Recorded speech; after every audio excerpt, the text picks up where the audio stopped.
ഒമാനിൽ ഒരു വർഷം പൂർത്തിയാക്കിയ സ്ഥാപനങ്ങളിൽ ഒരു ഒമാനി പൗരരെങ്കിലും വേണമെന്ന നിയമത്തിൽ വ്യക്തത വരുത്തി തൊഴിൽ മന്ത്രാലയം. 10-ൽ കൂടുതൽ തൊഴിലാളികളുള്ള കമ്പനികൾക്ക് നിയമനം നടപ്പിലാക്കാൻ 3 മാസവും 10-ൽ താഴെ ജീവനക്കാരുള്ളവർക്ക് 6 മാസത്തെ സമയവും ലഭിക്കും. 2,45,000-ലധികം സ്ഥാപനങ്ങളിൽ ഒമാനൈസേഷൻ നിരക്ക് 0-ആണെന്നും മന്ത്രാലയം പറയുന്നു. ഒരു വർഷം പൂർത്തിയാക്കിയ സ്ഥാപനങ്ങളിൽ ഒമാനി പൗരനെ നിയമിക്കുന്നത് സംബന്ധിച്ച് സോഷ്യൽ മീഡിയയിൽ പ്രചരിക്കുന്ന വാർത്തകൾക്ക് മറുപടിയായാണ് മന്ത്രാലയം പ്രസ്താവന ഇറക്കിയത്. സ്ഥാപനങ്ങളുടെ പ്രവർത്തനങ്ങളും സാമ്പത്തിക യാഥാർത്ഥ്യവും മനസ്സിലാക്കിയും ബുദ്ധിമുട്ടില്ലാത്ത രീതിയിൽ നിയമം നടപ്പിലാക്കാനാണ് മന്ത്രാലയം ഉദ്ദേശിക്കുന്നത്.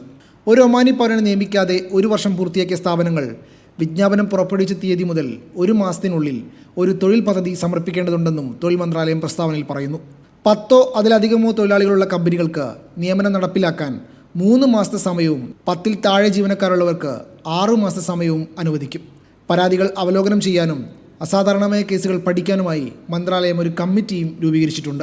അതേസമയം വിവിധതരം സ്ഥാപനങ്ങളിലെ ഒമാനൈസേഷൻ നിരക്കുകളിലെ ഗണ്യമായ അസമത്വം മന്ത്രാലയം ചൂണ്ടിക്കാണിച്ചു. ഏകദേശം 1000 വലിയ കമ്പനികൾ 2,45,000 പ്രവാസികൾക്കൊപ്പം ഭൂരിഭാഗം ഒമാനി പൗരന്മാരെയും ജോലിക്കെടുത്തിട്ടുണ്ട്. 19,000 സ്ഥാപനങ്ങളിൽ 3 ലക്ഷം പ്രവാസികൾക്കൊപ്പം 60,000 ഒമാനികൾക്ക് മാത്രമേ ജോലി നൽകുന്നുള്ളൂ. 1.1 ദശലക്ഷത്തിലധികം പ്രവാസികൾ ജോലി ചെയ്യുന്ന 2,45,000-ലധികം സ്ഥാപനങ്ങളിൽ ഒമാനൈസേഷൻ നിരക്ക് 0-ആണെന്നും മന്ത്രാലയം ചൂണ്ടിക്കാണിക്കുന്നു. Media 1, Muscat.